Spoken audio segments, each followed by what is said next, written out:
Colombia में भी जब तक 8 तक मेरे 100 मार्क्स मतलब 98 तो रहते थे मैथ्स में। हाँ, मतलब 1.5 साल में मैं 6,000 रुपये जमा नहीं कर पा रहा हूँ। उन्होंने यही कहा कि तू 1.5 साल में 6,000 जमा नहीं कर पा रहा, अपने लिए नहीं कर पा रहा, तो तू मेरे पैसे से क्या कर लेगा। मैं तुझे आज देता हूँ पैसे और तू मेरे यहाँ के रह ले। ये लेके चलिए कि आप 16 घंटे भी वर्किंग आवर्स है ना आपके, आपको वहाँ पे लेजी फील नहीं होगा। इतनी एक्साइटमेंट होती है, इतनी एनर्जी होती है, वाइब होती है। I am telling you.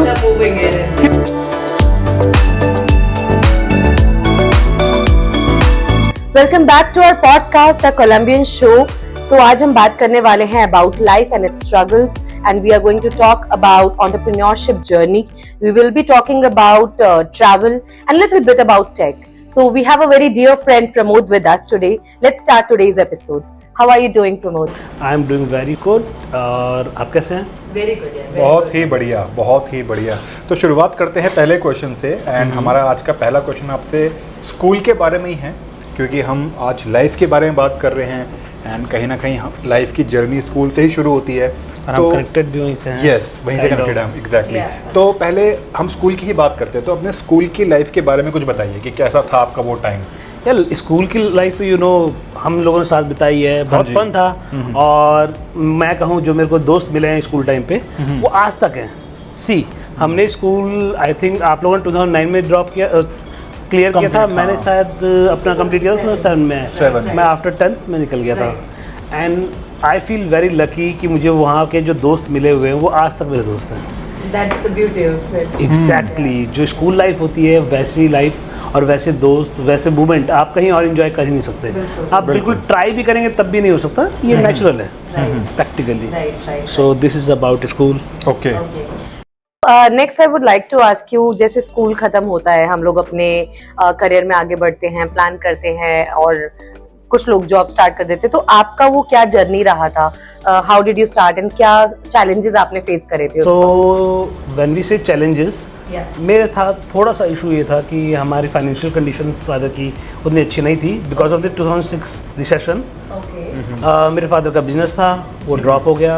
After in 2007 एक टाइम ऐसा था कि मेरे पास स्कूल की फ़ी पे करने के लिए पैसे नहीं थे. द सेम टाइम मेरे स्कूल के फ्रेंड्स ही इंक्लूडिंग विकी और मोहसिन, आप जानते होंगे, उन लोगों ने पैसे दिए मुझे कि you should pay your fee and take the roll number for your board exams. I missed around 6 months of school because of my tuition फी.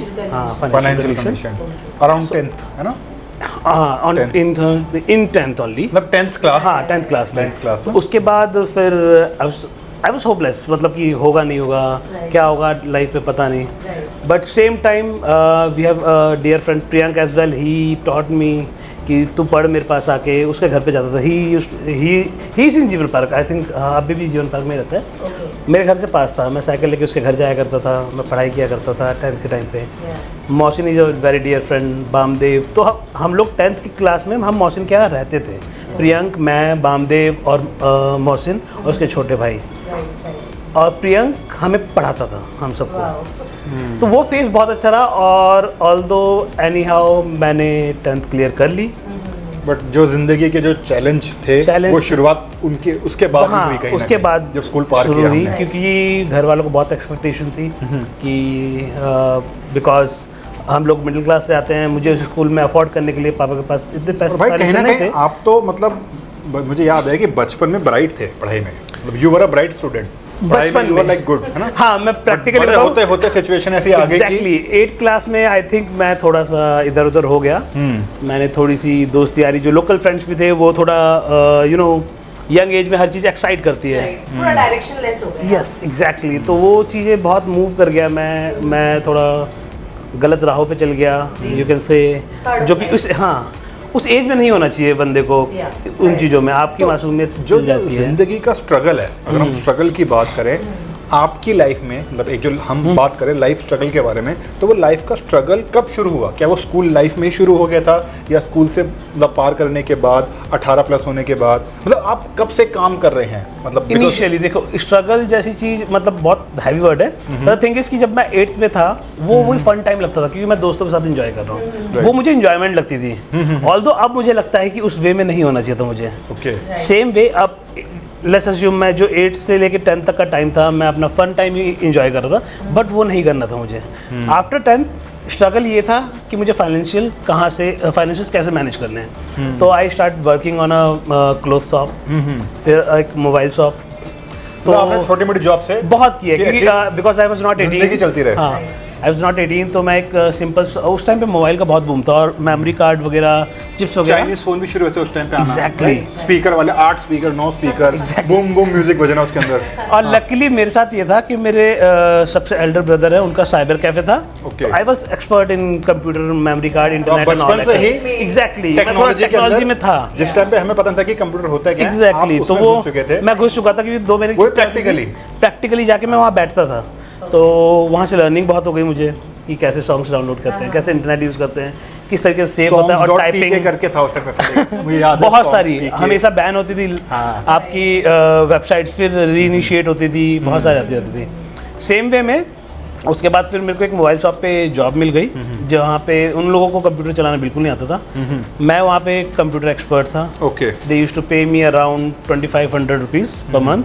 2500 रुपये? हाँ, 2500 रुपये। और फिर उसके बाद मेमोरी कार्ड का जब जमाना आया, मतलब यू कैन से जब मेमोरी फिल करके हम सॉन्ग्स वगैरह देते थे लोगों को, हाँ, that time it was very मतलब लुक्रेटिव थिंग कि लोगों को पसंद था कि मेरे मतलब फ़ोन में लेटेस्ट सॉन्ग्स हो। तो हर महीने लोग ना, हर किसी के पास कंप्यूटर नहीं होता था उस टाइम पे, डाउनलोड करना नहीं आता था लोगों को, तो वो डलवाने आते रहते थे। तो समवेयर अराउंड 200 रुपीज़ वो हमें दे दिया करते थे। इन दैट 200 रुपीज़ मेरे जो बॉस थे वहाँ पे, शॉप ऑनर थे, वो बहुत अच्छे थे, वो मुझे 150 वैसे दे देते थे। बिकॉज ही वॉज लाइक कि यार ये इनिशिएटिव तूने लिया है बिजनेस में, तो इट इज़ योर मनी। तो वो बहुत अच्छा टाइम मुझे लगता है कि वहाँ से भी मुझे मोटिवेशन बहुत मिली। तभी की आप बात बता रहे जब आप 11th-12th में थे? मैं 10th के बाद ड्रॉप करना पड़ा मुझे फाइनेंशियल कंडीशन की वजह से। मतलब before 18 after in somewhere around 1 or 1.5 years I thought कि मुझे आगे पढ़ाई करनी है। बिकॉज फिर मेरी सिस्टर की शादी हो गई थी उस टाइम पे। मतलब आफ्टर 10th 2008 में मेरी सिस्टर की वेडिंग हुई। उसके बाद उन्होंने मुझे बहुत फोर्स किया कि तुझे पढ़ना पड़ेगा। देन थोड़ा मुझे घर पे प्रॉब्लम ये हुआ करती थी कि मैं फाइनेंशियली बोल नहीं पाता था कुछ भी कि आप मुझे हेल्प कीजिए। तो मेरी सिस्टर ने मुझे हेल्प की फाइनेंशियली कि I am paying you just focus on studies, ये जॉब छोड़ो छोटी मोटी, I know you are having fun, but वो फन बाद में प्रॉब्लम करिएगा। वहाँ थोड़ा लाइफ चेंज हुआ। फिर आई आस्क्ड हर कि मुझे इतने पैसों की ज़रूरत होगी कोर्स के लिए एंड ब्ला। आपने फिर कोर्स भी किया? हाँ, जो उस टाइम मैंने जो डिजिटल मार्केटिंग, हाँ डिजिटल मार्केटिंग का एग्जैक्टली उस टाइम पे नया SEO आया था।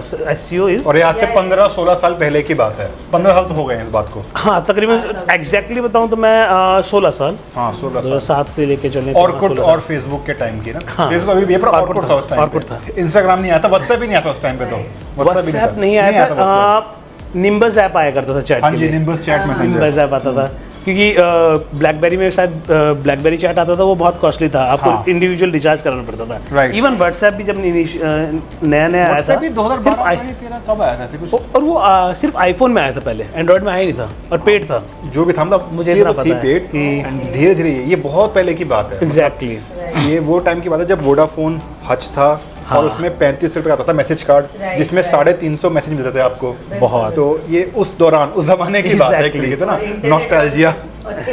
हाँ, इंटरनेट तो था ही ना, उसको बोलते थे 3G, 3GPS ऐसे कुछ बोलते थे, मतलब एज के बाद फिर 3G। हाँ, एज 3G। हाँ, तो बहुत उस टाइम पे तो, और उस टाइम पे नेट भी होता था, GPRS या कुछ। GPRS स्टार्टिंग में, हाँ GPRS से होता था, नॉर्मल फोन में कीपैड वाले में चेक करना। एग्जैक्टली तो उस टाइम पे टेक्नोलॉजी का तो कुछ दूर दूर तक वही नहीं है कि टेक्नोलॉजी है ही क्या। एंड उस टाइम पे अगर आपको एक अच्छी राह मिल गई कि आप उस डायरेक्शन में चले गए, जिसकी वजह से आपकी जो आगे की जर्नी है वो काफ़ी ज़्यादा एक्साइटिंग एंड एडवेंचरस भी रही है कहीं ना कहीं। हाँ, मैं वो बताता भी हूँ आपको कि मैं किस तरीके से गया इसमें। सो जो कहते हैं ना, पढ़ा हुआ कभी वेस्ट नहीं जाता। मैं जो 10th तक भी पढ़ाई की थी, तो मैंने एक जॉब, छोटी कंपनी थी, वो नाइट शिफ्ट चलाते थे। दे यूज्ड टू पे 4000 रुपीज़, आप ईमेल मार्केटिंग करें। सो मेरी कंप्यूटर स्पीड अच्छी थी। तो जो ऑनर थे, उन्होंने एक दिन मुझे उनके क्लाइंट से चैट करने के लिए बिठा दिया, because he was not comfortable in English. मेरी टाइपिंग अच्छी थी, फास्ट भी थी, तो he used to tell me everything in Hindi, I translate it and you should chat to the customers in US। Okay. और उस दिन मुझे पता चला कि he is getting around $200 per project, and he was handling around 35 to 40 projects. Like that. Okay. Yes, and I am getting 4,000 rupees. And I was like, यार भैया आप 2 शिफ्ट भी चला लोगे तब भी मतलब you are earning huge.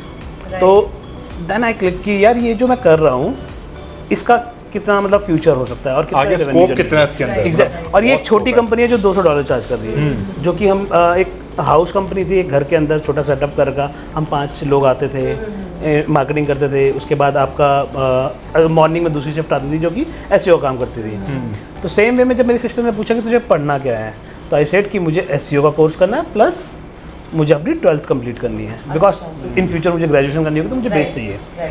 तो इन 2010 मेरे साथ क्या हुआ कि फैमिली में बहुत ज़्यादा थोड़ा सेंटिमेंट्स की, we were counting on you, तुम पढ़ोगे तुम कुछ करोगे, तो प्रेशर रहता है society हाँ का, बहुत ज़्यादा। और especially from the male member of the exactly family. और पूरी फैमिली में ऐसा था कि सबसे छोटा मैं था, तो पैम्पर भी मुझे मिला है, तो they were expecting huge from me. और मैं बचपन में थोड़ा ब्राइट स्टूडेंट था, और इवन कोलंबिया में भी जब तक 8 तक मेरे 100 मार्क्स मतलब 98 तो रहते ही थे मैथ्स में।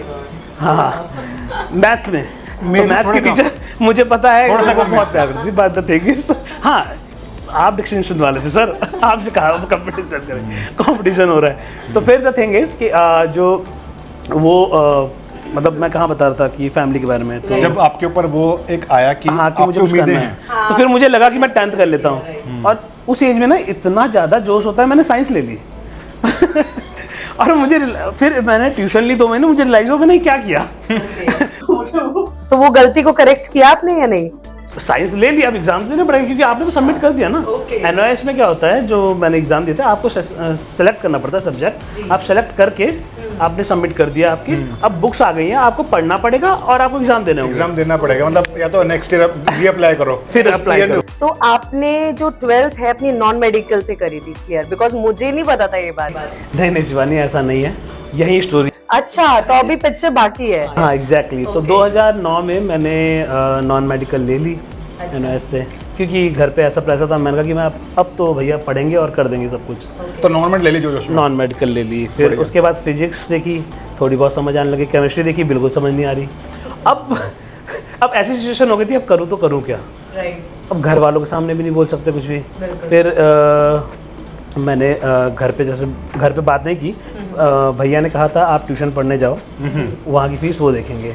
अच्छा। तो वहाँ मैं पढ़ने गया बट नहीं हो पाया मुझसे, तो एक फॉल वो भी रहा। उसके बाद मैंने पढ़ाई छोड़ दी, तो घर वालों को होप खत्म हो गई मुझसे कि लाइक ये पढ़ना ही नहीं चाहता है, ये फालतू मतलब घूमता रहता है, दोस्त यार इसके मतलब वैसे ही हो गए हैं और ये अब पढ़ेगा नहीं। तो उन लोगों ने छोड़ दिया मुझे कि भैया जो करना है करो आप। उस टाइम पे मैं कपड़े की शॉप पे जॉब करता था, लोकल शॉप ही थी कॉलोनी में ही। तो मेरी फैमिलीज जो हैं मतलब एक्सटेंडेड, जैसे मामा जी हो गए, चाचा जी हो गए, सब कॉलोनी में रहते हैं। They used to ask me कि क्यों ऐसे कर रहा है, लाइफ अपनी बर्बाद। बट सेम टाइम पे आई वाज लाइक यार नहीं कुछ करना तो है, खाली बैठने से बेटर है।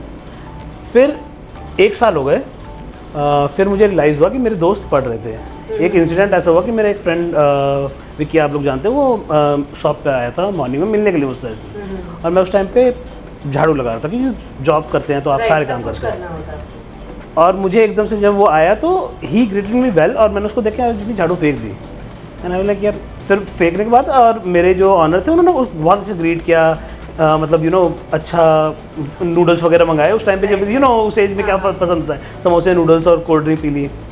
फिर विक्की ने मुझे समझाया कि आई सॉ इट्स फाइन, तू काम कर रहा है, कोई छोटा काम नहीं होता, कोई बड़ा काम नहीं होता, लाइफ में हर चीज़ होती है प्रमोद, तुझे इतना ऑकवर्ड फील करने की जरूरत नहीं है। देन आई रियलाइज कि यार ऑकवर्ड फील करने की जरूरत तो नहीं है, बट उसका जो फ्रेंड आया था, उनके साथ एक और फ्रेंड आए हुए थे, तो ही वॉज इन कार। उस एज में कार होना बहुत अच्छी चीज़ लगती थी, हमें एक्साइटमेंट होती थी कि हाँ मेरे पास भी कार हो, मेरे पास भी कार हो। देन आई रियलाइज कि यार मुझे लाइफ में ऐसे ही नहीं रहना है, अब कुछ करना पड़ेगा। तो मैं घर गया, पापा से बात करी, तो पापा ने कहा अगर तू पढ़ेगा तो ही कर पाऊंगा, नहीं तो मैं नहीं करूँगा तेरे लिए। देन मैंने मम्मी से बात करी, तो पापा थोड़ा गुस्से वाले थे, तो मम्मी ने जैसे पापा से बात करी, पापा ने उनको कह दिया मैं नहीं इसको रखना चाहता घर पे, इसको निकाल दो, इसने मतलब पैसे बर्बाद किए हैं। तो ऐसे टाइप से गुस्सा करके, मुझसे नहीं बोलते थे डायरेक्टली, पापा से मम्मी से ही बोलते थे। तो उस टाइम पे मेरे सबसे बड़े ब्रदर थे, वो दूसरे वाले घर पे रहते थे। Because of the separation part, इस वजह से ही मेरी स्टडी भी थोड़ी हैम्पर हुई। तो मम्मी के साथ में अपने बड़े ब्रदर के यहाँ गया था, उस टाइम पे वो जो मोमेंट था ना वो लाइफ चेंज कर गया था। मैंने उनसे बोला मम्मी ने बोला कि इसको 6,000 रुपये चाहिए बिकॉज इसको ओपन का दोबारा फॉर्म भरना है। सो ही वाज लाइक कि क्यों दूँ इसको मैं पैसे, ये बर्बाद ही करेगा क्योंकि ये 2.5 साल से यही कर रहा, कुछ नहीं कर रहा। तो मैं थोड़ा सा चिड़चिड़ा हो गया था क्यों, और मैंने थोड़ा उल्टा सीधा बोल दिया उनको कि लाइक आप तो कुछ करना ही नहीं चाहोगे, आप तो अपने बच्चे हो गए, अपना एंजॉय करोगे, आपकी लाइफ सेट है, आप यहाँ रहते हो, ब्ला ब्ला ब्ला, बहुत कुछ बोला मैंने। पर्सनल लेवल पे बोल नहीं पा रहा हूँ यहाँ पे, तो फैमिली में मैंने ऐसे बोल दिया। और उनका ना गुस्सा नहीं था कि वो बड़े हैं, वो मुझे थप्पड़ मार सकते थे, यू नो हमारी फैमिलीज में चलता है ये, नहीं आजकल हो गया है कि बच्चे पे हाथ नहीं उड़ाते हैं, वो मार सकते थे। बट उन्होंने बड़े प्यार से हंसे और बोले बेटा कोई बात नहीं, मैं सेट हूँ लाइफ में। ये बहुत मीनिंगफुल था और दिमाग में छप गया कि देख मैं सबसे बड़ा हूँ, मैं सेट हूँ, मेरे दोनों बच्चे पढ़ लिए।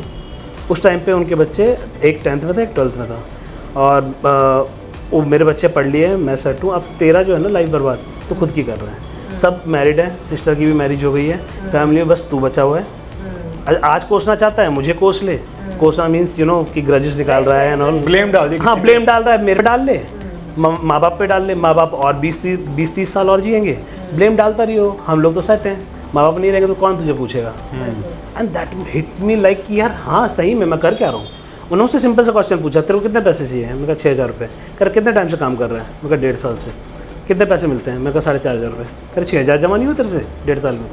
मैं वाज लाइक यार सीरियसली मैं क्यों मांगने आया हूँ किसी से पैसे? मतलब 1.5 साल में मैं 6,000 रुपये जमा नहीं कर पा रहा हूँ। उन्होंने यही कहा कि तू 1.5 साल में 6,000 जमा नहीं कर पा रहा, अपने लिए नहीं कर पा रहा, तो तू मेरे पैसे से क्या कर लेगा? मैं तुझे आज देता हूँ पैसे और तू मेरे यहाँ के रह ले, बस तू अपनी वो जितने भी दोस्ती आ रही है फालतू वो छोड़ और मेरे घर पे रह ले। तो वो लाइफ चेंजिंग मोमेंट था जहाँ पे मुझे रियलाइज़ हुआ कि पैसे मैं बचा नहीं पाता हूँ, मैं ज़्यादा एंजॉय कर रहा हूँ, और जो मेहनत है ना मैं बस बोल रहा हूँ कि मुझे मेहनत करनी, मैं कर नहीं रहा हूँ। उस दिन के बाद आज का दिन है, उसके बाद मैं रुका नहीं हूँ मेहनत करने पे। कोई सा भी काम होता था, पैसे सेविंग हो गई या कुछ भी हो गया, मैं उस चीज़ को फोकस लेके चला। उस डायलॉग को मैंने आज तक अपनी लाइफ का मंत्र बना रखा है कि भैया तुम कोसोगे तो किसी को कोसते ही रह जाओगे, कुछ नहीं बचा है। आज वो भैया आप पे प्राउड फील करते हैं? बहुत। इवन मैं बता रहा हूँ, बिजनेस मैंने अभी स्टार्ट किया तो मुझे एक्सपेक्टेड नहीं था, मैं जिनसे मैंने 6,000 मांगे थे उन्होंने मुझे लैक्स में दिए हैं इन्वेस्टमेंट। मैं वो भी एक बार बोलने पे, ऐसा नहीं बोला, मैंने बोला भैया ऐसा है कि आई नीड सम इन्वेस्टमेंट, मेरे पास इतना है and I need your support. And he was like कि ओके क्या बिजनेस है, मैंने उनको बताया। उसके बाद उनको मैं पेपर दिखा रहा था, ही वाज लाइक ठीक है तूने देख लिया ना? मैं कहा हाँ ठीक है मैं इस दिन दे दूँगा। मैंने कहा भैया आपने मतलब ये रिकॉल हो रहा था यार, मैंने 6,000 नहीं दिए थे आपने मुझे लाखों में इन्वेस्टमेंट दे दिए।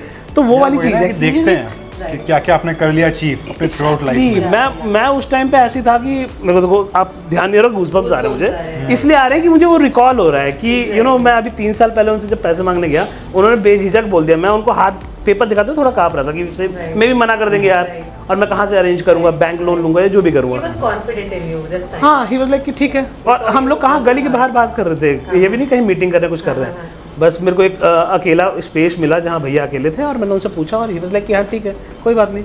मैं कह रहा यार सीरियसली, तो वो may be he is proud. तो कहीं ना कहीं इसके पीछे एक रीज़न ये भी है जो आपने इस थ्रू आउट जर्नी में, मतलब अपना बिजनेस शुरू करने से पहले जो अचीव किया लाइफ में, क्योंकि जब आपने उनसे 6,000 रुपये मांगे थे उस टाइम पे आपने कुछ अचीव नहीं किया था, इनफैक्ट आपने अपनी पढ़ाई भी छोड़ दी थी, मतलब बीच में गिव अप कर दिया। एंड जब आपने अपना बिजनेस शुरू किया उस दौरान कम से कम आपको आई थिंक 10 साल तक का तो वर्किंग एक्सपीरियंस था, मोर देन 10 ईयर्स, और वो भी टॉप मोस्ट कंपनीज के अंदर, इनफैक्ट मीडिया लाइन के अंदर भी।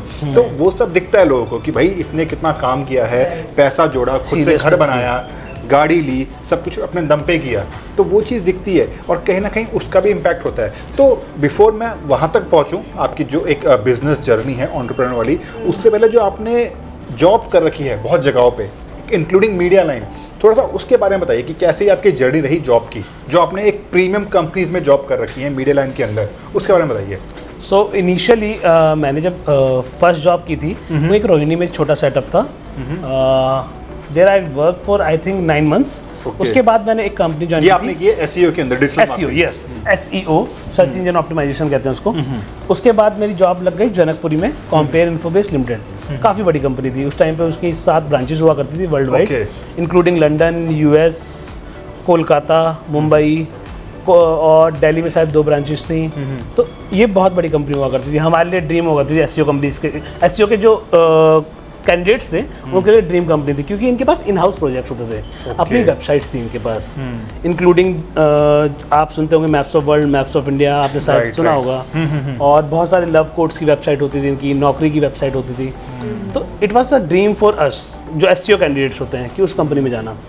Luckily I got an opportunity, घर के पास भी थी, और इंटरव्यू मेरा क्लियर हो गया, और मैं वहाँ पे वहाँ 2.5 साल मैंने काम किया। 2.5 साल 2.5 years। तो उसके बाद फिर मैंने एक ई-कॉमर्स कंपनी में काम किया, फंस एंड पेडल, गिफ्टिंग पोर्टल है, फ्लावर्स और बहुत ऐसा भी आते हैं, आपने सुना होगा, बहुत एड्स आते हैं फ्लावर्स उसके भी, जैसे होम डिलीवरी के लिए भी बहुत एग्जैक्टली। तो मैंने वहाँ पे समवेयर अराउंड 9 months काम किया, और मुझे बेटर अपॉर्चुनिटी मिल गई मीडिया लाइन में। One of my media line. Yes one of my ex colleague from compare infobase joined NDTV। Okay, NDTV में में। यस, तो शी वर्क विथ मी, तो she was aware about my performance on SEO और क्या मेरे को knowledge है। तो शी आस्क्ड कि do you want to join NDTV, and I was like okay that is a great opportunity, I really want to take this opportunity. तो उसके बाद फिर मैं वहाँ इंटरव्यू देने गया, और लकीली वहाँ पे जो बॉस थे उनके भी और मेरे भी हुए थे, उन्होंने सेलेक्ट कर लिया, may be because of my knowledge, क्योंकि मैंने इसका कोर्स भी किया होता। मेरे पास एक बेस्ट एडवांटेज ये होता था कि लोगों ने SEO कंपनियों में सीखा है, मैंने इंस्टीट्यूट में सीखा है। तो इंस्टीट्यूट में मेरे पास टाइम पे, जिस टाइम पे इसका कोई डिमांड थी भी नहीं, मतलब लोग अवेयर नहीं थे हाँ कि ये भी कोई चीज़ है कि एग्जैक्टली कि डिजिटल मार्केटिंग में कुछ हो सकता है। मतलब कंप्यूटर मैक्सिमम टाइपिंग सीख लो, एक्सेल सीख लो, आप गवर्नमेंट वेबसाइट देख लो, चैट कर लो, हाँ। यही बट SEO मतलब इतना एडवांस में बहुत ही कम लोग हाँ कि कुछ होता था। तो अब इस जब NDTV गए हम, तो NDTV में आपको ना एक बहुत अच्छा इन्वायरमेंट मिलता है अगर आप लर्नर हैं या फिर आप कुछ एक्सपेरिमेंट करना चाहते हैं। ओके। वो मैंने वहाँ एक्सपीरियंस किया। पहले मैं सुनता था कि बड़ी कंपनियां आपको अप्रिशिएट करती है, कुछ नया आप करना चाहते हैं, तो वहाँ मैं कुछ भी नया बोलता था कि we have seen this update, we can try this, और वो लोग अप्रिशिएट करके उसका हेड मुझे बना दिया करते थे। अच्छा। और जो मैनेजर लेवल के बंदे, they used to work with me कि भैया प्रमोद ने ये इनिशिएटिव लिया है, तो मैं उस टाइम पे ये नहीं होता था कि वो मैनेजर है तो वो मैनेजर की तरह रिएक्ट करें। अच्छा। वो नॉर्मली रिएक्ट करते थे कि हम टीम मेंबर्स हैं, ये गाइड करेंगे हमें। और गूगल ने बहुत हेल्प की हमें जब हम इस चीज़ में गए, तो मेरे कॉन्टेक्ट्स हो गए थे थोड़े। तो आपने गूगल के लिए भी काम किया? नहीं, गूगल के लिए नहीं काम किया, गूगल की टीम होती है हर चीज़ में, जो गूगल पे चीज़ें ऊपर लेके आती है। मतलब मैं बताता हूँ क्या होता है कि गूगल भी एक कंपनी है जो चाहती है कि उनके जो कस्टमर्स या हम लोग कंटेंट प्रोड्यूस कर रहे हैं, वो चाहते हैं कि कंटेंट प्रोड्यूस करने वालों को पता होना चाहिए कि कैसे प्रोड्यूस करना है, क्या टेक्नोलॉजी होनी चाहिए बैक्ड, ताकि आपकी जो कंटेंट है यूज़र के पास पहुंचे। ओके। कि गूगल कंटेंट नहीं बना रहा है, गूगल सिर्फ वहाँ पे एक शोकेस कर रहा है। तो मैं पब्लिशर हूँ, गूगल एक सर्च इंजन है, यूज़र थर्ड पार्टी है। राइट। कोई भी यूज़र सर्च करेगा सर्च इंजन पे और पब्लिशर्स का कंटेंट आएगा, तो वो चाहेगा कि पब्लिशर्स जो है वो टेक्नोलॉजी ऐसी यूज़ करे जो यूज़र को हेल्पफुल हो। तो they use to connect with people. तो वो मोड मैं हुआ करता था कभी कभार, और भी टीम मेंबर्स थे। टेक्निकल मोड में जो टेक के हेड हैं वो होते थे, सर्च में मैं हुआ करता था। तो वहाँ पे मैंने बहुत सारे इनिशिएटिव लिए। जैसे आजकल आप देखते होंगे, सिंपल सा बताता हूँ आपके लिए, तो बहुत कॉमन होगा कि आप सर्च करेंगे कोई भी चीज़, आपको वहाँ पे एक इमेज दिखाएगा और हेडलाइन दिखाता है न्यूज़ की। उसको एम्प पेजेस बोलते हैं, AMP, एक्सेलरेटेड मोबाइल हेडलाइन दिखाता है न्यूज़ की। उसको एम्प पेजेस बोलते हैं, AMP, accelerated mobile pages. Accelerated mobile page. Exactly. ये NDTV ने इंडिया के अंदर आज तक और NDTV ने साथ में इनिशिएटिव लेके लॉन्च किया था, और वो NDTV का जो टीम मेंबर्स थे उसका पार्ट मैं भी था एक। तो ये चीज़ मतलब 10 साल पहले लॉन्च हुई होगी करीब करीब। हाँ, 10 साल। एक चीज़ और बताइए, जैसे कि आपका डिपार्टमेंट कहीं ना कहीं बैकएंड था मीडिया के अंदर, बट इंटरैक्शन तो हमारा सबसे ही होता है, जो फ्रंट लाइन पे वर्क करते हैं, जो एंकरिंग भी करते हैं, जो रियल टाइम रिपोर्टिंग करते हैं, जहाँ पे जैसे फॉर एग्जांपल कोई भी चीज़ हो रही है, कोई disaster, anything, and they are going there doing anchoring and all, तो उनकी लाइफ मतलब basically we want to know what's their life, what's inside this media industry. So to be exact, मुझे लग रहा है आप न्यूज़ रूम के बारे में पूछ रहे हैं। एनीथिंग इनसाइड्स ऑफ मीडिया, जो शायद जो इजीली अवेलेबल नहीं है सबके बारे में, तो इनसाइट्स कुछ मीडिया स्टोरीज। तो होता क्या है ना, न्यूज़ रूम बहुत एक तरीके से आप कह सकते हैं बहुत एक्साइटेड प्लेस होता है। आप वहाँ अगर आप ये लेके चलिए कि आप 16 घंटे भी वर्किंग आवर्स है ना आपके, आपको वहाँ पे लेजी फील नहीं होगा। इतनी एक्साइटमेंट होती है, इतनी एनर्जी होती है, वो वाइब होती है, आई एम टेलिंग यू। क्योंकि वहाँ पे जब 3 सिस्टम शिफ्ट हेड्स होते हैं, आपके 2 शिफ्ट हेड होंगे अवेलेबल हमेशा, और शिफ्ट हेड्स क्या करते हैं, रियल टाइम पे हर चीज़ इनपुट्स ले रहे होते हैं। और इनके पास सॉफ्टवेयर्स होते हैं। वैसे 24 घंटे की जॉब है आई गेस, सबकी नहीं, बट सी मतलब जो सीनियर, अगर आप न्यूज़ सीनियर चैनल हो चलता है 24 घंटे, 24 घंटे चलता है। और द थिंग इज कि आप फॉरमोस्ट सीनियर हो तो आपसे एक्सेप्टेंस चाहिए होती है बहुत चीज़ों की, आपसे अप्रूवल चाहिए होते हैं, तो आप 24/7 एग्जैक्टली। जो हमारी CEO थी Suparna Singh, she is a damn good lady, I am telling you. वो कब भी आप उनको 3 बजे मैसेज कर दोगे वो 15 मिनट के अंदर रिप्लाई कर देंगी, वो इतनी एक्टिव थी। तो मैं वही देखता आया कि वहाँ, और NDTV is, I am telling you, बहुत अच्छा वेब डिपार्टमेंट जो है लेडी ड्रिवन है। वहाँ पे जो स्टाफ था, जो सीनियर स्टाफ थे, senior you can say management, वो लेडी थी और अच्छे और बहुत अग्रेसिव वर्क में और बहुत अच्छा काम करते हैं। वहाँ से लर्निंग बहुत मिली है मुझे। और न्यूज़ रूम इतना एक्साइटेड होता है, आप वहाँ जाओगे आपको कभी ऐसा नहीं लगेगा कि आप प्रेशर में काम कर रहे हो। लोगों का कहना होता है कि प्रेशर होता है, प्रेशर होता है, बट नहीं, एक्साइटमेंट होती है। आई एम टेलिंग यू, अच्छा, बहुत फन होता है, बहुत मज़ा आता है। ग्लैमरस भी होता है। ग्लैमरस तो देखो, ग्लैमरस आपका वर्ड क्या है कि अगर मैं काम को ग्लैमरस बोलूँ तो उस वे में ले लो। ग्लैमरस पेज 3 हो गया, बिल्कुल। हाँ, वो भी इंटरव्यूज वगैरह तो होते रहते हैं। आई प्लीजिंग होता है, यू आर कनेक्टेड। आप जैसे you Low connected। Movie shoot, जैसे बॉलीवुड की मूवी शूट कर रहे हो, आप क्रू का हिस्सा हो शूटिंग के अंदर, हाँ। है ना। तो जैसे उसमें बहुत चीज़ें होती हैं, स्टार्स घूम रहे हैं, देख के लगता है कि अरे वाह, बढ़िया बढ़िया डेस्टिनेशन है, बैकग्राउंड है। एग्जैक्टली वही मैं वही बताऊँ। होता क्या है ना, न्यूज़ वाले जो होते हैं उनको फ़र्क नहीं पड़ता है प्रैक्टिकली। अगर आप बॉलीवुड स्टार है, ठीक है, 2-4 होंगे मेरे जैसे, जैसे मैं न्यूबी हूँ या साइड हूँ, जो एग्जैक्टली न्यूज़ रूम में बैठे हुए ना, उनको नहीं फ़र्क पड़ता है। उनके लिए इंपॉर्टेंट होता है जो उनके डेस्क पे टास्क आ रहा है। ओके उसमें सॉफ्टवेयर्स होते हैं, जो स्ट्रिंगर्स होते हैं वो इनपुट्स देते रहते हैं। ओके, इनपुट हाईलाइट होती रहती है, कोई ना कोई फिल्टर करता रहता है, वो फिर इनपुट्स डेस्क पे जाती है। डेस्क के बाद वो फिर लेनी है स्टोरी या नहीं लेनी है वो डिसाइड होता है। और मोस्ट ऑफ द टाइम होता है कि आप स्टोरीज पिक कर लेते हो, क्योंकि स्ट्रिंगर छोटी मोटी स्टोरीज नहीं भेजता है रैंडम। मतलब इन शॉर्ट हैपनिंग बहुत है, Happening It's बहुत है, happening, बहुत- like, बहुत you know, happening। you go there, you cannot feel lazy and something is happening all the time, because कुछ ना कुछ तो चल ही रहा होता है। कुछ ना कुछ चल ही रहा होता है और फन भी होता है काम करने में। आई एम टेलिंग यू, बहुत मजा आता है। Yes, if you are doing active work तो इट ऑब्वियसली फन रहेगा, बिकॉज हाँ। अगर आपको कोई, हम एक बैंकिंग का बैकएंड जॉब दें कि आपको जैसे कि नोट गिनने हैं हाँ, या तो फिर स्टैम्प इससे- लगाने, दैट्स अ हाँ, बोरिंग maybe। वर्क, ठीक है, एंड आपका इंटरेक्शन नहीं, यहाँ पे आपका Exactly। इंटरेक्शन कितना रहेगा। It's a communicative job, you have to Exactly। Communicate a lot लोगों के साथ। Exactly। तो आई कैन रिलेट, एंड मेरे भी मतलब एक थी एक्साइटमेंट कि यार I want to be a part of something like this, चाहे मैं इंटर्नशिप ही करूँ, क्योंकि एक होता है ना कि यार वो एम्बियंस मुझे भी देखना है कि कैसा होता है, कैसा फील होता है। बट अनफॉर्चुनेटली कभी मुझे ऐसा मौका मिला नहीं, बट लेकिन अगेन आपके through I can also relate कि हाँ यार कितना मजा आता होगा काम करने में। एग्जैक्टली, बहुत मजा आता है। सो आपका काफी लंबा ये जर्नी रहा था मीडिया लाइफ। एक थी एक्साइटमेंट कि यार I want to be a part of something like this, चाहे मैं इंटर्नशिप ही करूँ, क्योंकि एक होता है ना कि यार वो एम्बियंस मुझे भी देखना है कि कैसा होता है, कैसा फील होता है। बट अनफॉर्चुनेटली कभी मुझे ऐसा मौका मिला नहीं, बट लेकिन अगेन आपके through I can also relate कि हाँ यार कितना मजा आता होगा काम करने में। एग्जैक्टली, बहुत मजा आता है। सो आपका काफी लंबा ये जर्नी रहा था मीडिया लाइन में, आपने जब तक जॉब करी। सो हम इससे आगे बढ़ते हैं और बात करते हैं कि जब आप एक एम्प्लॉय से एक एम्प्लॉयर बने, you know what is that journey, वो कैसे स्विच आया आपकी लाइफ में कि आपने एज एन एंटरप्रेन्योर अपना स्टार्ट किया करियर, और उसके बारे में कुछ बताइए। सो अगर मैं कहूँ बिजनेस के बारे में, तो मोस्ट प्रोबेबली मुझे लगता है कि बिजनेस में मैं बहुत इनिशियल टाइम से था कि सी जो डिजिटल मार्केटिंग में है ना, वो फ्रीलांस बहुत करते हैं जी। Even on my first job और सेकेंड जॉब मेरे पास छोटे मोटे प्रोजेक्ट हुआ करते थे, लाइक कि हाँ किसी ने नई वेबसाइट लोकल में ही कि जो भैया के नोन में कोई है, उन्होंने वेबसाइट बनवा रखी है, दे वांट कि उनका एसईओ हो जाए थोड़ा बेसिक। जैसे एक डेकोरेशन वाले थे भैया के नोन में, नोएडा में बेस्ड, उन्होंने अपनी वेबसाइट बनाई थी, दे यूज्ड टू पे मी 8,000 रुपीज़ पर मंथ। तो मतलब बिजनेस वाला माइंड था शुरुआत से, शुरू से। हाँ। और मेरे फादर भी बिजनेसमैन रह चुके हैं और मेरे एल्डर ब्रदर भी, तो हाँ दिमाग में यू कैन से कि हाँ खून में है। बट कभी ऐसा सोचा नहीं था कि फुल फ्लेज बिजनेस में जाऊंगा। आई वाज लाइक कि मुझे जॉब करने में बहुत अच्छा लगता था, मजा आता है। आई एम लाइक कि मुझे ना लोग पसंद है, मैं बात करना बहुत पसंद करता हूँ, मैं ऑफिस जाता हूँ तो वहाँ मुझे लोग दिखते हैं, मुझे पसंद है।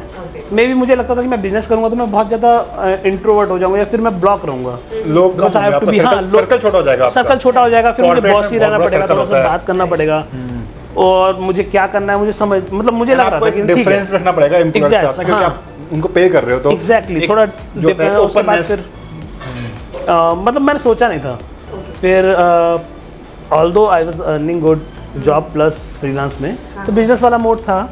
फिर आई गॉट एन अपॉर्चुनिटी, जिस अभी मैं मैप्स ऑफ इंडिया में हूँ जैसे, तो it is on by one of my friends uncle, तो उनके तो unfortunately in 2020 uncle passed away, तो his nephew took over and we both were friends, so I took some share from in maps of India. तो उस वे में business की हमारा start हुआ और फुल फ्लेजेस आई थिंक 2021 से हमारा फुल फ्लेजेस बिजनेस है। तो हम लोग अभी भी हमारा ऑफिस नोएडा बेस्ड है और इस वे में मतलब स्टार्ट किया और just not a plan but it just हाँ मतलब एक हैपेंड और कहीं ना कहीं चीजें होती हैं पहले हाँ, से ही कि आपको नेचुरली आपके अंदर होता है कि आपके हाँ, अंदर वो है कि आपको बिजनेस करना है। एंड आप जैसे बता रहे हैं कि आप स्टार्टिंग से ही फ्रीलांसिंग भी करते आ रहे हैं, ऑल्दो जॉब करना भी ज़रूरी है बिकॉज उसके दो वजह होती हैं, एक तो एक्सपीरियंस और दूसरा आपको वो पसंद भी था माहौल वो एग्जैक्टली corporate। मुझे बहुत पसंद था लोगों से बात करना और लोगों से मिलना मतलब। But with time you realize कि आई थिंक ये चीज़ भी ज़रूरी है कि हाँ। अपना खुद का लाइफ में आपको अपॉर्चुनिटीज मिलती रहती है, इट्स यू जो डिसाइड करते हैं कि कब किस चीज को आपको ग्रैब करना है और आगे बढ़ना है। चलो इन सब के अलावा एक चीज़ और है जो आप बहुत ज़्यादा करते हैं, वो है ट्रैवल, राइट? तो ट्रैवल को लेके क्योंकि मैं जब भी देखता हूँ आपका इंस्टाग्राम तो आप कहीं ना कहीं ट्रैवल कर रहे होते हैं and I guess you have explored many places, India के अंदर भी, इंडिया के बाहर भी थोड़ा बहुत, ठीक है? तो अगर मैं बात करूँ आजकल बहुत हॉट टॉपिक चल रहा है ये अपना लद्दाख स्पीति साइड, बिकॉज खुल गए हैं रास्ते, पहले रास्ते इनके बंद होते हैं 6 महीने के लिए आई गेस, तो अभी ओपन हुए हैं एंड लोगों ने जाना शुरू किया है। तो उससे related I would like to ask कि पहले तो आप अपनी फेवरेट डेस्टिनेशन बताइए, ठीक है, और फिर वहाँ जाने के तरीके क्या क्या हैं आपके, और आप कैसे गए थे, अपना एक्सपीरियंस वहाँ का। सो मेरे जो 2 बेस्ट प्लेसेस हैं रोड ट्रिप के लिए, रोड ट्रिप, हाँ, एक लद्दाख और एक Spiti valley, Yes. Spiti circuit. So Circuit, Spiti हाँ circuit। सर्किट है प्रॉपर। लद्दाख में गया था बहुत पहले, आई थिंक 2018 या आप तो फ्लाइट से भी गए हैं शायद। हाँ फ्लाइट से उसके दो गए हो बाद ना? हाँ मैं जब बाइक से गया था, मैं जब की बता रहा हूँ अच्छा, आपको। बाइक से, तो बाइक के मोमेंट पे ये था, जब मैं गया था उस टाइम पे रोड की कंडीशन उतनी अच्छी नहीं हुआ करती थी ओके, और मैंने रूट लिया था मनाली से। अच्छा। तो मनाली तक आप अच्छे चले जाते हो और जब आप लद्दाख के गेट ओपन होते हैं, आप you can say entry open होती है, तो एंट्री जब ओपन होती है उसके थोड़े दिन बाद ना यू नो रेनी सीजन आ जाता है।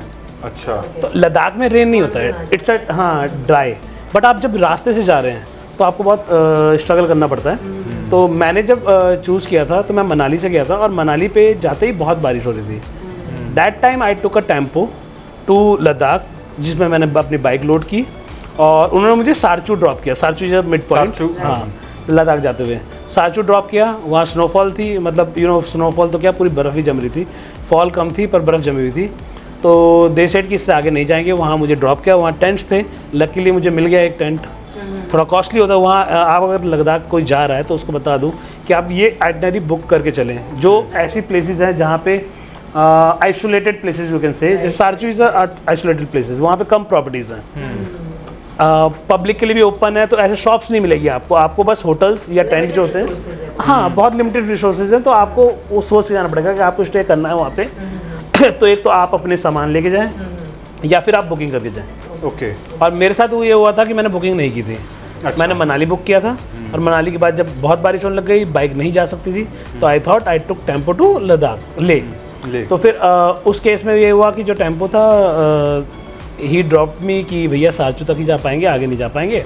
फिर सारचू में उन्होंने ड्रॉप किया और मौसम थोड़ा उस टाइम तक वहाँ खुल गया था, वहाँ बारिश नहीं थी। मनाली से जो सारचू का स्ट्रेस था वो बहुत ही बुरा था मेरे लिए, क्योंकि पूरी बारिश हो रही थी, मैं आगे टेम्पो में बैठा हुआ था। उस टाइम में मुझे डर लग रहा था कि आई डोंट नो आगे क्या हो सकता है। तो सारचू के बाद इट वॉज लाइक ओपन, हाँ बर्फ़ पड़ी हुई है पर बारिश का कोई माहौल नहीं था। और वहाँ पे आपको ना गैंग मिल जाते हैं, यू नो बहुत सारे लोग जा रहे हैं, पूरे ग्रुप ही ग्रुप जा रहे थे और मैं सोलो पे था। हाँ मैं वहाँ सोलो पे था। एक तो अंकल आई थिंक कर्नाटका से थे, he was 48 that time. Okay, और वो बहुत ही, उनको देख के मुझे मोटिवेशन ऐसी आई कि वो बहुत चिल आदमी है। वो नॉर्मली रेनकोट पहन के बैठे हुए हैं, उनको कोई फैंसी चीज़ें नहीं चाहिए। उनकी अपनी बुलेट है, अपना सुबह कर्नाटका से आए थे, कर्नाटका से आए हुए थे। 3000 किलोमीटर, 3-4 मतलब मैं उनसे पूछ रहा हूँ, उनके साथ बैठा हुआ, वो उनसे कुछ पूछता था तो वो स्माइल करते थे बहुत प्यारी सी। तो मुझे आज भी मतलब माइंड में है उनके स्माइल। तो उनके साथ और एक दिल्ली से एक गुड़गांव से लड़के थे, हम 4 लोग फिर चलने लगे। चारों सोलो नहीं, 2 फ्रेंड एक साथ थे, मैं सोलो था और कर्नाटका वाले अंकल सोलो थे। तो हम चारों लोगों ने एक साथ जाना शुरू कर दिया और बेस्ट यही हुआ कि अब 4 ने शुरू किया, आगे हमें 4 और मिल गए। ऐसे करते करते हमारे 12 का ग्रुप हो गया था ले तक पहुँचते। ओके, तो हम ले पहुँच गए। ले पहुंचने के बाद हमारा पैंगोंग लेक होता है, Pangong lake, it is one of the best place to stay, मतलब इन नाइट। अब जो गैलेक्सी, मतलब गैलेक्सी तो नहीं फील्स लाइक गैलेक्सी, इतने स्टार्स क्लियर होते हैं ना। और जो पैंगोंग लेक है वहाँ पे वन नाइट स्टेज, एक रात रुकना जरूरी है वहाँ पे। आप डे में जाओगे आपको बहुत फन लगेगा फुल। हाँ मैं बताऊँ 3 इडियट्स में जो है पैंगोंग लेक, वही तो एग्जैक्ट। तो वहाँ पे जाने के बाद बेस्ट था ये कि दिन में बहुत सुंदर लग रहा था, और रात जब हुई ना वहाँ पे क्रिस्टल क्लियर वाटर, उस पर पूरा रिफ्लेक्शन है स्टार्स का। आप वहाँ बैठ के ना, मतलब उससे अच्छी नाइट मैंने कहीं नहीं बताई है। पूरा क्लियर विजन और बहुत अच्छा।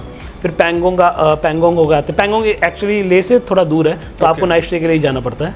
ऑल्दो आप अप डाउन कर सकते हैं कि अर्ली मॉर्निंग निकले फिर वापस आ जाए, पर कोई फ़ायदा नहीं है। आप जा रहे हैं इतने दिन तो एक दिन एक्स्ट्रा निकाल के जाइए यार। घूमने का मतलब ये है एक्सपीरियंस करना। आप एक्सपीरियंस नहीं कर रहे हो तो कोई फ़ायदा नहीं है। तो छुट्टियाँ एक्स्ट्रा लेके जाए। मैं जैसे 9 दिन के लेके गया था, मैंने 11 दिन छुट्टियाँ कर ली थी। अच्छा। तो that time I was in NDTV। तो मुझे याद है मेरे बॉस का मैसेज भी आ रहे थे, and then I said network की दिक्कत तो नहीं आती वहाँ पे? एयरटेल होना चाहिए। अच्छा। तो that time I was in NDTV। तो मुझे याद है मेरे बॉस का मैसेज भी आ रहे थे, and then I said network की दिक्कत तो नहीं आती वहाँ पे? एयरटेल होना चाहिए आपका। एयरटेल होना चाहिए। हाँ, उस टाइम पे एयरटेल। मेरा पोस्टपेड था, चल रहा था। 1-2 लोगों की शिकायत थी कि प्रीपेड नहीं चलता। अच्छा। एयरटेल उस टाइम पे एयरटेल था। अब जियो की बूम। रास्ते में भी चलता है कि सिर्फ वहाँ पहुँच के चलता है? नहीं, देखो आपको मनाली के बाद एक टाइम के बाद बंद हो जाता है। अच्छा। हाँ, सारचू में बंद था, कुछ अवेलेबल नहीं। उसके बाद एक स्ट्रेच पर ले में पूरा नेटवर्क है। बट ले से जब पैंगोंग जाते हैं, पैंगोंग में भी नेटवर्क नहीं है, बहुत लिमिटेड, बहुत रेयर। एयरटेल पोस्टपेड का था, कहीं स्पॉट होते हैं कुछ तो उन स्पॉट्स पे रहता था, अदरवाइज नहीं रहता था। तो पैंगोंग का ये रहता है। उसके बाद फिर आप ले आते हैं। ले सिटी बहुत ब्यूटीफुल है और आप घूम सकते हैं। तो जैसे मैं बाइक पे गया था, उसके बाद मैं फ़्लाइट से इसलिए जाना प्रेफर करता हूँ कि जो ये रास्ता है ना, बहुत ही ज़्यादा दिल्ली से स्पेशली स्ट्रेचिंग है। 3 दिन आपके वेस्ट होते हैं, और आप जब जॉब में होते हो या बिजनेस में होते हो तो आपको थोड़ा लिमिटेड टाइम हो जाता है। तो आपको ले वैली ही इतनी सुंदर है कि आप वहाँ पे 5 दिन तक भी अपना एटनरी बना के जाएंगे ना, तो बहुत ही मज़ा आएगा आपको। आप फ्लाइट लें, बहुत सस्ती मिल जाती है। जाने की आई थिंक 2000-3000 के बीच, आने की आपकी 8 से 10,000। तो आपके 13-14,000 में जाने की सस्ती, आने की महंगी। एग्जैक्टली, क्योंकि क्यों? हाँ, क्यों टूरिज्म वहाँ पे प्रमोट करना है। आना तो आपको पड़ेगा ही, जो मुझे लगता है। हाँ, टूरिज्म प्रमोट करना है, तो इस लाइक कि अभी भी आप चेक करोगे तो 2 से 2,500 रुपये में दिख जाएंगी आपको। हाँ, मैंने सबसे कॉस्टली टिकट देखी वहाँ 3,500 रुपये की। अच्छा, जाने की सबसे कॉस्टली। आने की मैंने सबसे कॉस्टली देखी है 11,000 रुपीज़ शायद। हाँ, एक बार मैं आया था बहुत, क्योंकि स्टॉर्म का डर था, तो उस टाइम पे मुझे अर्जेंट टिकट करानी थी, तो मेरे को आना पड़ा था। तब वो मेरे को 11,000 की पड़ी थी। अदरवाइज़ वो कॉस्टली नहीं है। आप ले तक जाइए अप एंड डाउन, वहाँ पे आपको बाइक्स मिल जाएगी, साइकिल मिल जाएगी। सिटी एक्सप्लोर करना है, साइकिल लीजिए, कुछ नहीं है। ईजी है, बहुत ईजी है। इतने अच्छे रोड वो दिक्कत तो नहीं है, मतलब ब्रीथिंग की, ऑक्सीजन की? हाँ, होती है प्रैक्टिकली होती है। लकीली फॉर्चुनेटली कि मेरे साथ नहीं हुई थी, भगवान का शुक्र है। मेरे कज़न के साथ हुई थी बहुत ज़्यादा। अच्छा। हाँ, वो इसलिए भी हो गई कि जिस दिन पहुँचे वो उसी दिन घूमने निकल गए थे। अच्छा। हाँ, आप कभी भी पहुँचे, इवन फ्लाइट से पहुँचे, आपको अनईजी लगेगा थोड़ा सा। आप रेस्ट मोड में रहिए, आपको रहना पड़ेगा, एक दिन पूरा रेस्ट करना पड़ेगा। वैसे मोशन सिकनेस की टैबलेट्स भी आती हैं, ऑल्दो मुझे ज़रूरत नहीं पड़ी है लकीली, बट आप लीजिए अगर आपको लगता है तो, कोई प्रॉब्लम नहीं है। और घूमने में अगर बात करें तो स्टे कहाँ पे? स्टे बहुत इजी मिल जाता है आपको पूरे, अगर ले में कहीं भी आप स्टे कीजिए, बहुत ही अच्छे लोग हैं वहाँ के। अच्छा। कहीं भी आपको ऐसा नहीं लगेगा कि मतलब वो आपसे ओवरचार्ज कर रहे हैं, बहुत फ्रेंडली लोग हैं। होम स्टे भी लेंगे आप, वो आपको खाना वाना सब कुछ प्रोवाइड करते हैं, और बहुत रिजनेबल रेट। आपको अगर ये होम स्टे 800 रुपये मिला है, तो सुबह का ब्रेकफास्ट आपका 50 रुपीज़ का ही मिलेगा। अच्छा। जिसमें आपको एग्स मिल जाते हैं, पराठे मिल जाते हैं, समथिंग कुछ भी खिला, जो बनाते हैं वो स्पेशली आप बोल भी दोगे तो वो अगले दिन वही बनाएंगे। तो जो जर्नी श्रीनगर से भी होती है, वो कैसा रूट है? श्रीनगर से बहुत क्लीन रूट है। अब तक क्लीन रूट का प्रॉब्लम ये है कि आप अब अगर अच्छी जगह जा रहे हैं, सिनरिक व्यू नहीं है, तो आप क्या घूमने जाइएगा। और अगर आप रोड ट्रिप कर रहे हैं तो फिर तो सिनरिक चाहिए। आप अगर यहाँ से जा रहे हैं दिल्ली से, और दिल्ली से आपको ये लेके चलो कि आप मनाली जाते हो, तो फ़ायदा क्या होता है कि पहाड़ पे आ जाते हैं। हाँ, तो आपको व्यूज़ अच्छे मिलते हैं। आप श्रीनगर से जाओगे तो आपको हाईवे जाना पड़ेगा, और हाईवे पे एक टाइम पे ना बोर हो जाता है इंसान।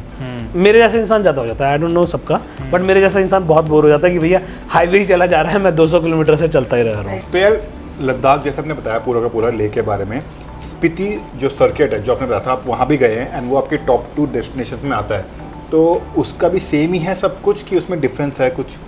यार स्पीति का बेस्ट पार्ट पता क्या है कि वो जो सर्किट है ना वो एक एरिया है, आप एक काजा पे पहुंच जाते हैं और रास्ता बहुत ही सिनरिक है। आप शिमला से होते हो जाइए, बस यहाँ से चंडीगढ़ तक का रास्ता मान के चलिए, जो जीरकपुर से मुड़ता है शिमला की तरफ होते हुए, हाँ वही रास्ता है जो कि आपको रोड्स होते हैं। उसके बाद आपका जो व्यू होगा, आप ट्रैवल करते हुए जाएंगे तो आपको कम से कम 4 से 5 सीजन फील आएगी, क्योंकि शिमला में अलग वेदर, चंडीगढ़ में अलग वेदर, शिमला में अलग, उसके बाद किन्नौर में अलग, फिर उसके बाद आगे तो बहुत फिर रामपुर जाएंगे, फिर शटल मिलेगा, फिर उसके बाद आगे बढ़ेंगे और शटल अलग मिलेगा। मतलब आपको वेदर ना इतना चेंज मिलेगा, आप खुश हो जाएंगे। मतलब एक ही जर्नी में आपको ऑल सीजन मिल गए। मतलब 5-6 तरीके के सीजन मैंने देखे थे, पहली बार ऐसे देखा था। मैं बादलों के बीच भी चल रहा हूँ, अच्छा बारिश भी हो रही है उसमें भी चल रहा हूँ। उसके बाद फिर मैं स्पीति जाता हूँ तो रात को पूरी बर्फ जमी हुई है, लेयर जमी हुई है, वो भी देख रहा हूँ। तो ये सब चीज़ें बहुत अच्छी एक्सप्लोर करने को मिल रही थी। और काजा में आप जब पहुँच जाते हैं तो स्पेशली वहाँ पे आप 2 से 3 दिन का स्टे लीजिए। ओके क्यों? क्योंकि वहाँ पे एक सर्किट है जहाँ पे आप वर्ल्ड्स हाईएस्ट पोस्ट ऑफिस है, वहाँ जा सकते हैं। हिक्किम विलेज है जो कि you can say highest village है, वहाँ पे रेस्टोरेंट है एक, आप वो हिक्किम विलेज देख सकते हैं। तो हिक्किम में ही है वो पोस्ट ऑफिस भी, और विलेज उससे मेरे ख्याल से आधे घंटे की दूरी पे। आखिरी पोस्ट ऑफिस है ऐसा कुछ? हाँ, हाईएस्ट है, highest post office, highest level पे। हाँ, लास्ट। अच्छा, एक चीज मुझे इससे और याद आई, जैसे कि हम लास्ट और पहला, आजकल ये भी बोलते हैं कि लास्ट गांव और पहला गांव जो माना गांव है, हाँ, जो बद्रीनाथ के आगे है ना, वहाँ पे आप होके आ रखे हैं। Yes yes. And I guess आपने बताया था कि आपको स्पेशल, जैसे कि आपने मीडिया में काम कर रखा है, प्रेस में, तो आपको वो स्पेशल परमिट भी था कहीं जगह जाने का? हाँ, मुझे मतलब किसी फ्रेंड के थ्रू मुझे परमिट था अवेलेबल। सो मैं माना पास भी होके आ चुका हूँ, जो देवताल है। ओके, हाँ, जहाँ लोग जा नहीं पाते, मतलब जा नहीं पाते एक्चुअली। वहाँ का एक तो वहाँ पे मुझे पहली बार ऐसा होता कि मुझे सिकनेस बहुत महसूस हुई थी। मैं जैसे ही गाड़ी से उतरा, ओके, मैं अपने पैर सीधे नहीं रख पा रहा था। मैं बहुत ज़्यादा पजल्ड हो गया था, मुझे समझ नहीं आया कि क्या हुआ मेरे साथ। ऑक्सीजन की वजह से? मे बी ऑक्सीजन ही होगा ऑल दो, क्योंकि वहाँ पे आर्मी की गाड़ीज भी अवेलेबल होती है। आई थिंक CRPF या बॉर्डर सिक्योरिटी फोर्सेस होंगी, तो आर्मी जो भी वहाँ पे सिक्योरिटी फोर्सेस है वो अवेलेबल होते हैं आपको सपोर्ट के लिए, कहीं ना कहीं अगर किसी को अर्जेंसी हो जाती है तो।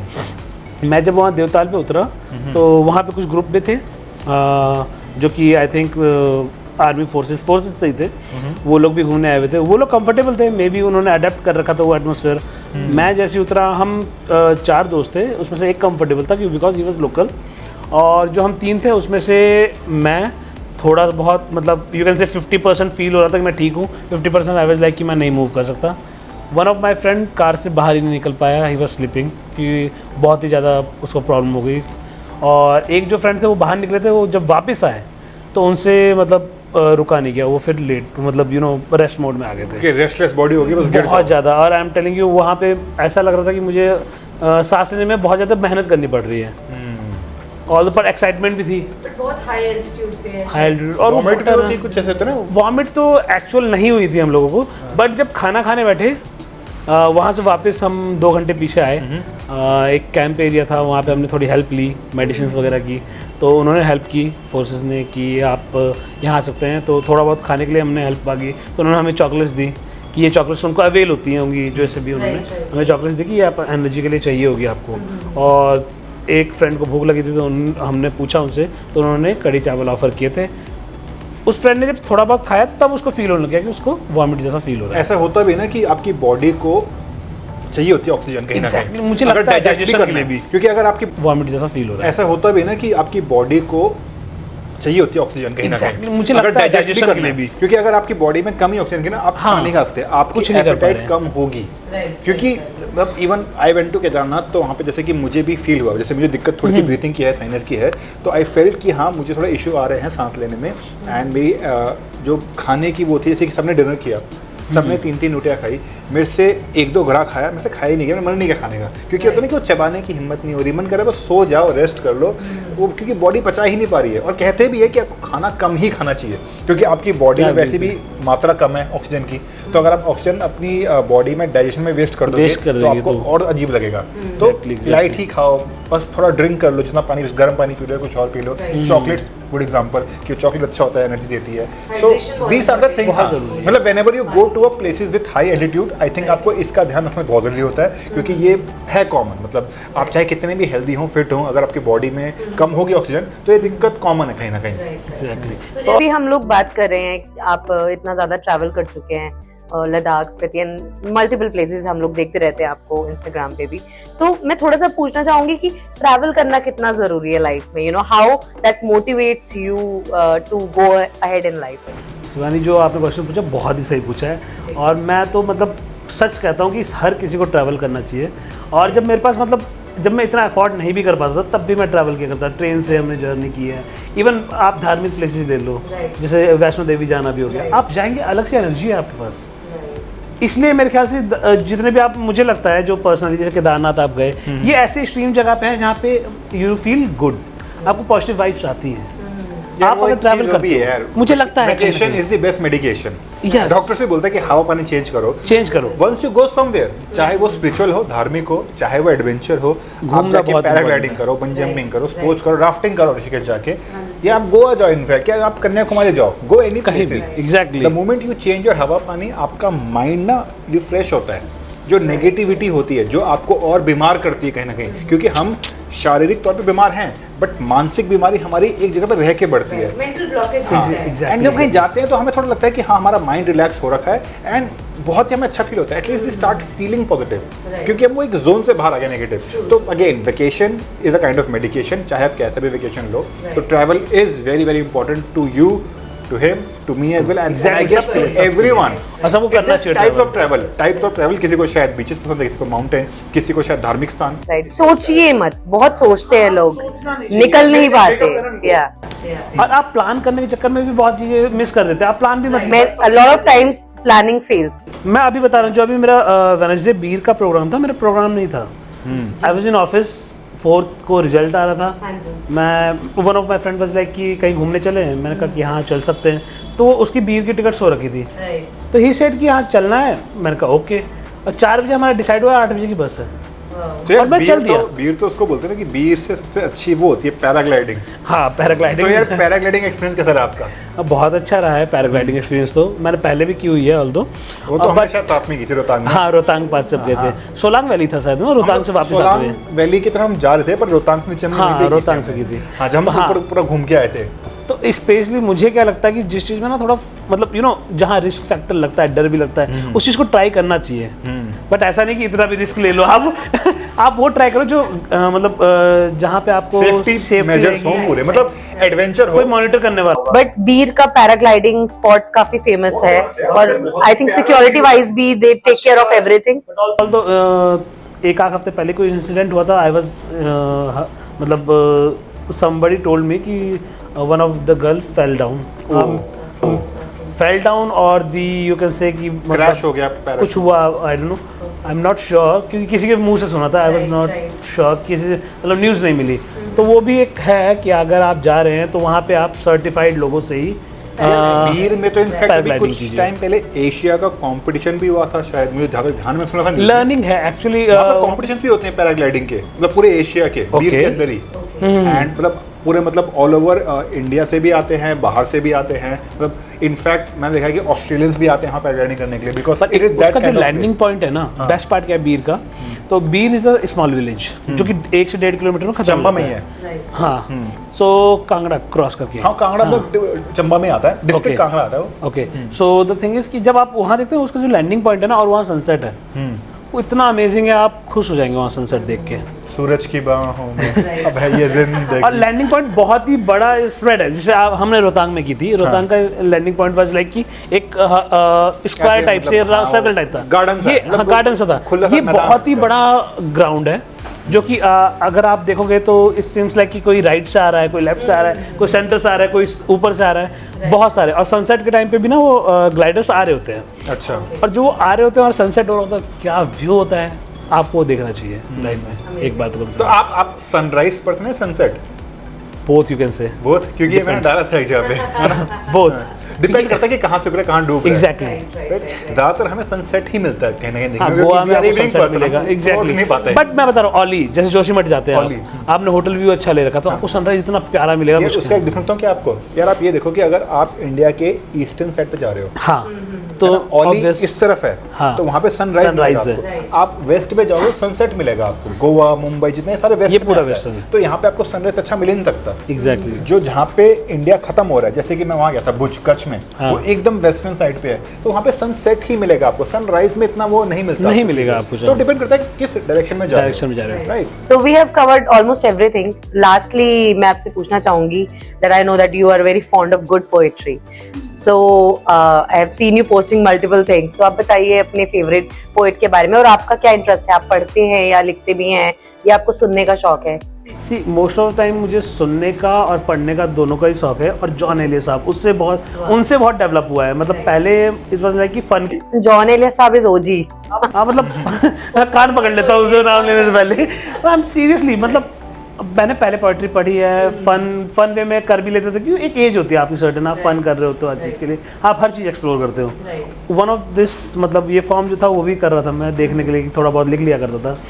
तो जब जॉन एलिया साहब सुनना शुरू किया, लाइक इन्होंने क्या लिखा है और ये क्या क्या लिख के चले गए हैं, खत्म ही नहीं हो रहा है। मैं अभी भी कोई नई चीज़ पढ़ना चाहूँगा ना, तो जॉन एलिया साहब ने लिख रखा होगा कहीं ना कहीं। हर चीज कनेक्ट हो रही होती है आपकी लाइफ। कहीं ना कहीं से कुछ ना कुछ। और उन्होंने इतना, मतलब आज भी मुझे लगता है कि वो इतना पेन में थे और उन्होंने पेन को भी चेयरफुल बना रखा है बहुत। वो जिस तरीके से बात करते हैं, जिस तरीके से बता रहे हैं, अपना एक्सपीरियंस बोल रहे हैं, वो इतना सुंदर है कि मतलब एक बार सबको पढ़ना चाहिए। मे भी हो सकता है कि किसी का इंटरेस्ट ना हो, बट आप पढ़ोगे और अगर डीप समझ पाओगे तो आपको लगेगा कि बहुत ही अच्छी चीज़। तो कोई स्पेशल लाइन जो आपको याद हो या आप शेयर करना? कोई जैसे एक बहुत अच्छा लिखा है उन्होंने कि कौन इस घर की देखभाल करे, रोजाना एक नई चीज टूट जाती है यहाँ। तो मतलब देखो सुनने में लग रहा है कि यार क्या क्या बात बोल दी है यार, ऐसी है टाइम पास है। पर थिंग इज जब आप सोचोगे कि आप अकेले बहते हो, कौन इस घर की देखभाल करे, मतलब डेली एक समझ ही नहीं आ रहा क्या हो रहा है यार लाइफ में। लोगों को जो डिप्रेस मतलब जो भी डिप्रेशन में होते हैं, every day there is a new struggle. कल चल रहा है, कल आज ये था, कल वो कुछ और होगा। This is life. This is life. और वो उन्होंने इतनी प्यार से बोल दिया है। आप उनकी ऑडियो भी देखोगे, जो परफॉर्म करते थे वहाँ पे वो इतनी प्यार से बोल देते थे कि कुछ कहने को नहीं। मतलब वो पर्सनैलिटी मतलब अंदर से ऐसा भर गई है कि वो क्या। Somehow वो भी बहुत मोटिवेट करता होगा लाइफ में, क्योंकि you are a poetic poet lover. एक दो मतलब मैंने वैसे भी लिखे हुए हैं तो बहुत छोटे छोटे हैं, मतलब उस लेवल पे तो नहीं, बता प्लीज की जैसे सादगी उनकी देखकर ही शायद मोहब्बत खुदा ने बनाई होगी। अब ये बहुत सिंपल सी लाइन है, बट जिसको समझ जैसे मुझे फील होती है। सादगी मतलब बहुत ही सिंपल चीज़ जो एकदम natural beauty, simplicity natural beauty है, उसको देखकर ये जो मोहब्बत भी चीज़ है ना, खुदा ने बना दी होगी उसको देखकर। ये कहना चाह रहा हूँ मैं इसमें, बट सबको समझ नहीं आएगी। सबको So you are one of the hopeless romantic person in your life. नहीं, कहीं ना कहीं लाइफ का एक रहा है, स्ट्रगल रहा है, इमोशंस रहे हैं, तो इमोशंस है, स्ट्रगल भी नहीं। हाँ चीजों के साथ ना डीपली कनेक्ट कर पाते हो, because you have seen that kind of thing. चाहे वो किस तरह के भी इमोशंस रहे हो, you are like very very vulnerable to all kind of emotions and you connect easily because you have been through many things and you have seen. So उसी के साथ हम इस एपिसोड को एंड करना चाहेंगे, ending with a message about life, कि life में क्या क्या चीज़ें आती हैं, स्ट्रगल को लेके, परेशानियाँ लेके, एंड लाइफ गोज ऑन। कि घर वाली जो आपने बात बोली कि टूटता है हर कोई चीज़, तो लाइफ में भी ऐसा कुछ ना कुछ होता है हर दिन। चाहे फिर आप स्कूल में हो, कॉलेज हो, आपकी पहली जॉब हो, आपके पेरेंट्स हो, आपकी लाइफ में करियर में सक्सेस हो, देन आपकी क्या बोलते हैं, अगर आप जैसे एम्प्लॉय से एम्प्लॉयर बन जाओ, नई परेशानियाँ पालो उसके बाद। तो हर मोड़ पे आपको कुछ ना कुछ नई परेशानियाँ मिलती है। तो we would like to end this with a positive note कि life must go on and what we should do आपके हिसाब से। हाँ मैं वही बता, इस पे ऐड ऑन भी करना चाहूँगा कि सारे इमोशंस एक्सेप्ट करने चाहिए लोगों को। हम लोग प्रॉब्लम ये होती है कि हम लोग ना कोई थोड़ा सा भी हैवी इमोशन आ जाता है तो हम लोग टूट जाते हैं। नहीं टूटना चाहिए, ठीक है यार, फेस है, लाइफ का फेस है। हाँ हमें गिव अप करना ही नहीं है यार, ठीक है चल रहा है, ये इमोशंस है। ऑब्वियस जब हैप्पीनेस आती है तो एक सौरो का भी है ना कि हाँ वो सैड इमोशंस भी रहेंगे, बैलेंस है। और इमोशंस है, इमोशंस को फ्लो होने दो। आप हमें हर इमोशन को टाइम देना चाहिए, let it come in, let it grow and let it leave. Try करने दो, चलने दो, लाइफ है यार, हम ह्यूमन है ना, अदरवाइज रोबोट ही होते हैं। अगर हम इमोशंस कंट्रोल कर ले तो हम लोग इंसान थोड़ी रहेंगे, मुझे जो लगता है। फ्लो जैसे बहती हवा, नदी बहती है, रुकी हुई चीज हमेशा खराब ही होती है, चीज बह रही है तो हाँ अच्छा टाइम फिल्टर होता जाएगा, बुरा भी आएगा, बुरा है अच्छा भी आएगा, बट अगर रुक जाओगे थम जाओगे तो वहीं पे रह जाओगे, अगर बुरा टाइम आ गया रुक गए तो वहीं रह गए। Exactly. बहते रहो। Moving on is the key. सो बहुत ही अच्छा लगा आपसे आज बात करके इन सब बातों के ऊपर, Thank you. And we really wish you very very good luck and great success in future, Thank you, and thank definitely we will sit again on different topic जहाँ पे हम और डीप में लाइफ के बारे में बात करेंगे। क्या पता we will talk about poetry या फिर anything else. Sure, so let's sure. See. So thank you so much for आज। Thank you so much for coming today. Good luck. Thank you, Shivani. Thank you. again. Bye bye. See you. Bye bye.